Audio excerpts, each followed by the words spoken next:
COVID-19 call for all schools to stay shut amid the U-turn chaos.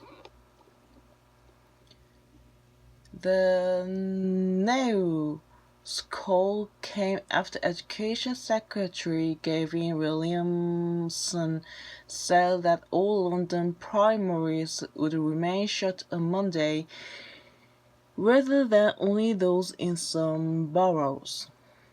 He said the closures were a last resort in the face of the fast-moving situation. Labour said the move had caused stress for pupils, teachers, and parents. The daily number of new COVID cases in the UK has topped 50,000 for the past 4 days as the country struggled to control a new variant of the virus. High coronavirus infection levels in the capital have too rising pressure on hospitals. The president of the Royal College of Physicians, Professor Andrew Gobbard, told the BBC the variant was now spreading across the country, adding, "All hospitals that haven't had the big pressures that they've had in the South East, London and South Wales should expect that it's going to come their way." Dr. Mary Boost, joint head of the National Education Union, which has more than 450,000 members, called for all primary and secondary schools to be closed, saying, "What is right for London is right for the rest of the country." She told BBC Radio 4's Today program, "We know the virus is up to 70% more infectious, and the thing we do uniquely with children is we put them all together in secondary schools where we know children really can transmit in ear group bubbles of up to 2,400 pupils with no social distancing." So it is not difficult to see why secondary school pupils are the highest age group for COVID infection and primary schools are the second highest. Dr. Buddhist also questioned about why the devolved administrations in Scotland, Wales, and Northern Ireland were taking different approaches and said the UK government recklessness with regard to the health of education professionals, the community, and children was inexplicable. She told BBC Breakfast she hoped a closure of all schools would give time for a mass testing system to be set up, but called for this to be led by public health bodies. In secondary school, for 1,000 pupils, you will need about 21 volunteers to do this testing because teachers can't do it and the support staff can't do it because they will be teaching and supporting children's learning. Mr. Williamson said in mid-December that all primary school pupils in England would return as normal in January, while the return of secondary schools and college would be staggered to give them time to set up mass testing programs. But on Wednesday, Mr. Williamson delayed the start of term for all secondary schools, as well as some primary schools in COVID hotspot in South East England, including part of London. 2 days later, after pressure from local authorities, he expanded the primary school closures to the whole of London. It means more than 1 million primary school pupils will now learn from home for at least the first 2 weeks of term. Vulnerable pupils and the children of key workers will continue to attend school, the government said, adding that early years care, alternative provision, and special schools will remain open. Schools need to plan. Tom Prestwich, head teacher of Jubilee Primary School and Children's Centre in Tulse Hill, South London, said he had found out his school would stay closed on social media on Friday. Schools do need to plan, and we will be opening for quite a few pupils next week, he told BBC Breakfast. We will need 2 watches of staff. One to deliver to vulnerable pupils without decent internet access, pupils with SEN needs, and another to deliver high-quality online learning. All of that takes time, and this decision could have been made 2 weeks ago. Labor and unions representing teachers have also criticized the timing of the announcement.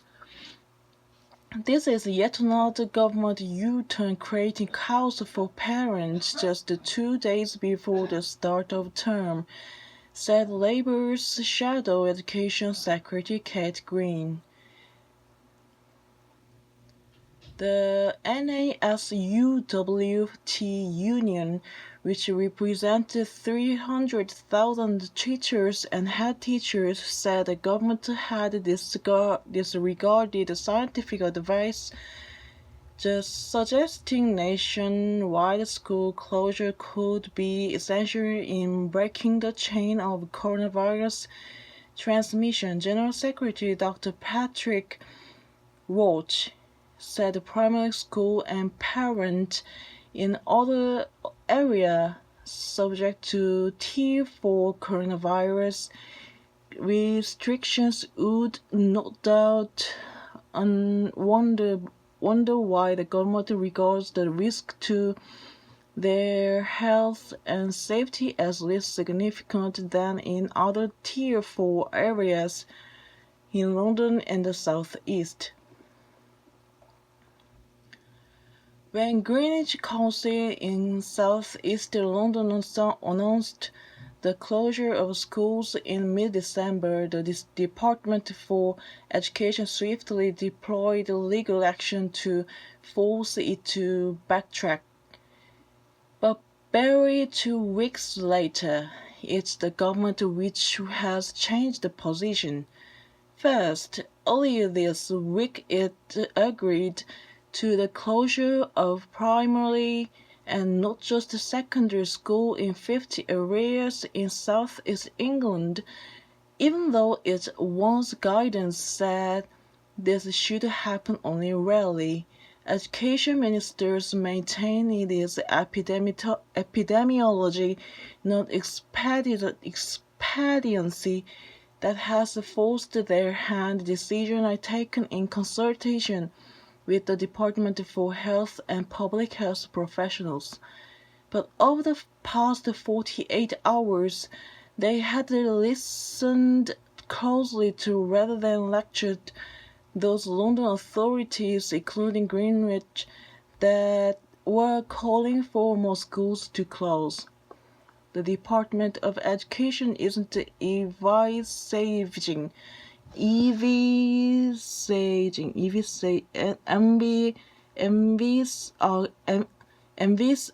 further school closure in Tier 4 areas, which cover 75% of England's population.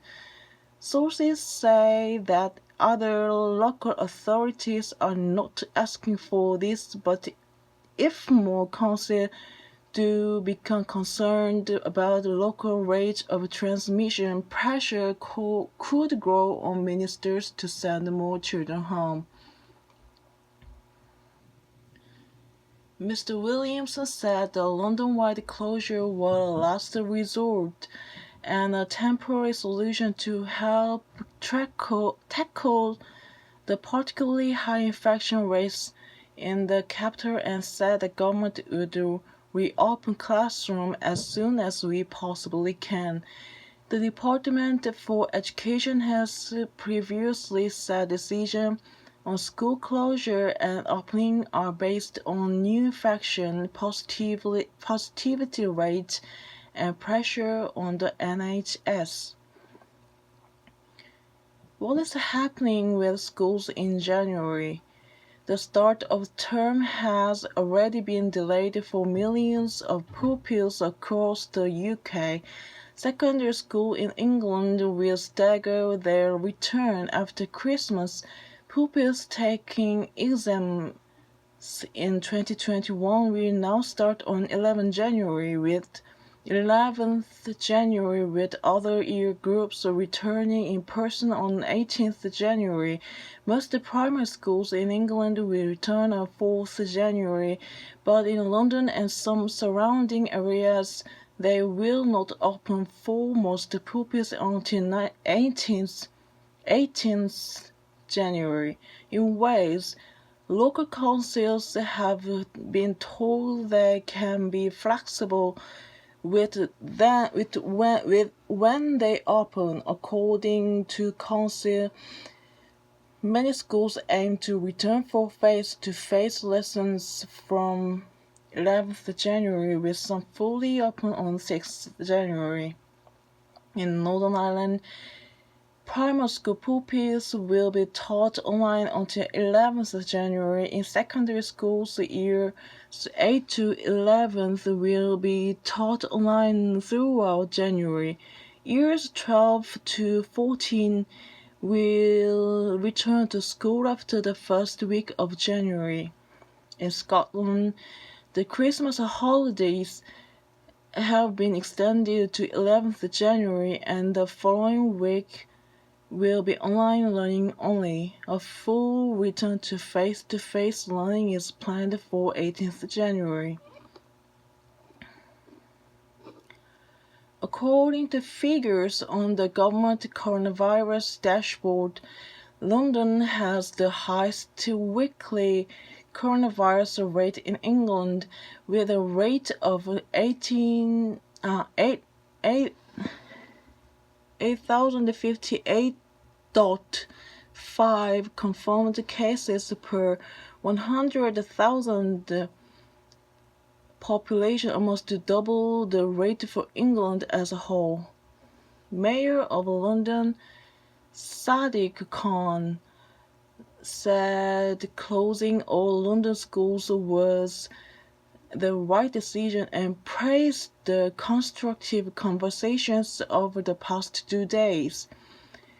He said the original plan to only keep some London schools closed was ridiculous and had caused immense confusion. Some 53,285 could COVID causes, and further 613 deaths were reported by the UK government on Friday. This does not include data from Northern Ireland or Wales or a number of deaths from Scotland, as these are not being published on certain days during the Christmas and New Year period. Coronavirus across the UK